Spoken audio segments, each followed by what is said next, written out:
মৰমৰ পাকঘৰলৈ সকলোকে স্বাগতম জনাইছোঁ। আজি মই এটা মিঠাৰ ৰেচিপি লৈ আহিছোঁ। তাৰ কাৰণে মই বৰা চাউল 2 ঘণ্টাৰ কাৰণে মই বৰা চাউলখিনি তিয়াই থৈ দিছিলোঁ। তিয়াই পেলাই চাকনি এখনত এই ধৰণে মই পানীখিনি অলপ নিগৰি যোৱালৈকে থৈ দিছিলোঁ। আৰু এতিয়া মই এখন কেৰাহী পাতিছোঁ।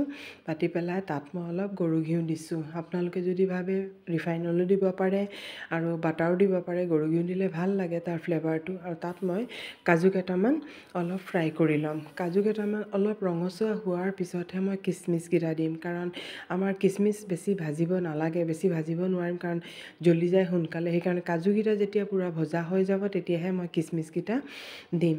আৰু এই বৰা চাউলৰ যিটো ক্ষীৰ হয় এইটো কিন্তু খুব ভাল লাগে, খাবলৈ বহুত টেষ্টি হয়। খালি এইদৰে এবাৰ বনাই চাবচোন। মই যিদৰে বনাইছোঁ ইমান ধুনীয়া, বিনা ক্ৰীম দিও পূৰা ক্ৰীমি টেক্সচাৰ এটা আহে আৰু ইমান ভাল হয় খাবলৈ, বহুত টেষ্টি হয়। এইদৰে বনাই থৈ ফ্ৰিজত থৈ দিলেও আমি খাব পাৰোঁ, বহুত টেষ্ট লাগে। আৰু এতিয়া মই এইখিনি ভাজি উলিয়াই বৰা চাউলখিনি মই ইয়াত ঘিউত মই দি দিছোঁ। আৰু মই অলপ ঘিউ কমে দিছোঁ, লাগিলে আৰু অলপো দিব পাৰে, কোনো কথা নাই, অলপ আৰু দিব পাৰে।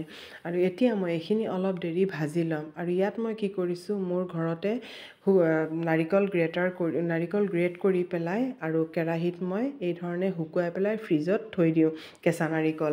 আৰু পূৰা শুকাই যায়, বহুত দিনলৈকে মই ৰাখিব পাৰোঁ, বেয়া নহয়। আৰু এই নাৰিকলখিনিও মই ইয়াত দি দিছোঁ। এইখিনিও ভজা হৈ যাব, নাৰিকলৰ কেঁচা গোন্ধটোও যাবগৈ আৰু ইয়াত বৰা চাউলখিনিও ভজা হৈ যাব। ভাজি পেলাই বৰা চাউলৰ ক্ষীৰটো বনালে খুব কিন্তু টেষ্ট হয়, খাবলৈ বহুত ভাল হয়। আৰু এতিয়া যেতিয়া ভাজি ল'লোঁ, এতিয়া মই ইয়াত গৰু গাখীৰে দিছোঁ। মই গৰু গাখীৰে ব্যৱহাৰ কৰিছোঁ।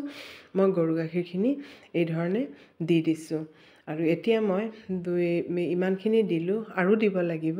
এইখিনি মই অলপ লৰাই দিছোঁ, কাৰণ যিহেতু বৰা চাউল হয় অলপ তলত লাগি ধৰে, সেইকাৰণে মই অলপ লৰাই দিছোঁ। আৰু এতিয়া মই আৰু অলপ গাখীৰ দিছোঁ। আৰু চাউলখিনি বেছি তিৱা আছিলে, সদায় তিয়াই পেলাই বনাব। আৰু যদি তিয়াই পেলাই নবনায় তেতিয়াহ'লে তলত বহুত বেছি লাগি ধৰে চাউলটো।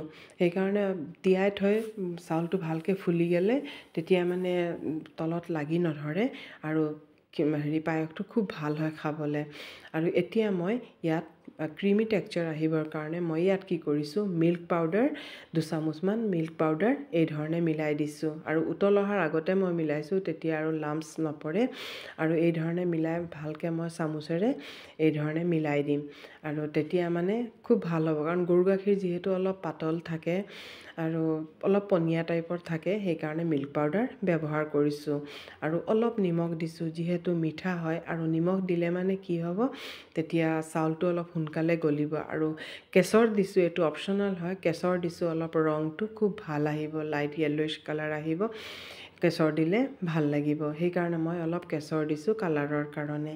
আৰু এতিয়া চাওক এইখিনি উতলি আছে আৰু মাজে মাজে অলপ লৰাই থাকিব। মোৰ অৱশ্যে এতিয়ালৈকে তলত লগা নাই, কাৰণ মই যেতিয়াই থোৱা চাউল হেৰি কৰিছিলোঁ সেইকাৰণে লগা নাই। তেতিয়াও অলপ মাজে মাজে লৰাই থাকিব, যিহেতু এইটো আঠা চাউল হয়, অলপ লৰাই থাকিব। আৰু যদি মোৰ ভিডিঅ'বোৰ ভাল লাগে প্লিজ লাইক কৰিব আৰু কমেণ্ট কৰিব, শ্বেয়াৰ কৰিব। আৰু যদি নতুন ভিউৱাৰ্ছ থাকে তেতিয়াহ'লে প্লিজ ছাবস্ক্ৰাইব কৰি দিব। আৰু এই ধৰণে মই মাজে মাজে লৰাই গৈ আছোঁ। আৰু মই ইলাচি ক্ষীৰত সদায় লাষ্টত দিওঁ, কাৰণ উতলি থাকোঁতে কি হয়, তাৰ ফ্লেভাৰটো গুচি যায়। আৰু এতিয়া মই কি কৰিছোঁ, ইয়াত অলপ যিখিনি মই ভাজি থৈছিলোঁ কিচমিচ আৰু কাজু, এইখিনি মই ইয়াত দি দিছোঁ। দি পেলাই চাওকচোন কিমান ধুনীয়া হৈছে আমাৰ ক্ষীৰখিনি, এয়া চাওক। আৰু সদায় ক্ষীৰখিনি এই ধৰণে পনীয়া থাকোঁতেই অলপ নমাব লাগে। আৰু এতিয়া মই চেনি এতিয়ালৈকে ব্যৱহাৰ কৰা নাই, মই ইয়াত অলপ কম চেনি ব্যৱহাৰ কৰিম। আপোনালোকে যদি অলপ মিঠা বেছি খায় তেতিয়াহ'লে অলপ বেছি ব্যৱহাৰ কৰিব পাৰে। মই ইয়াত 2 চামুচ আৰু এচামুচকৈ মানে ধৰি লওক 3 চামুচ মানে ব্যৱহাৰ কৰিছোঁ। মই বেছি দিয়া নাই, কাৰণ মই ভাবোঁ অলপ কম মিঠা খোৱাটোৱে ভাল। আৰু যদি কোনোবাই মিঠা বেছি খায় তেতিয়াহ'লে আৰু অলপ বেছি দিব পাৰে। আৰু এতিয়া মই এইখিনি নমোৱাৰ আগতহে মই চেনি ব্যৱহাৰ কৰিছোঁ, কাৰণ চাউলখিনি যেতিয়া পূৰা সিজি যাব তেতিয়াহে আমি চেনি ব্যৱহাৰ কৰিম।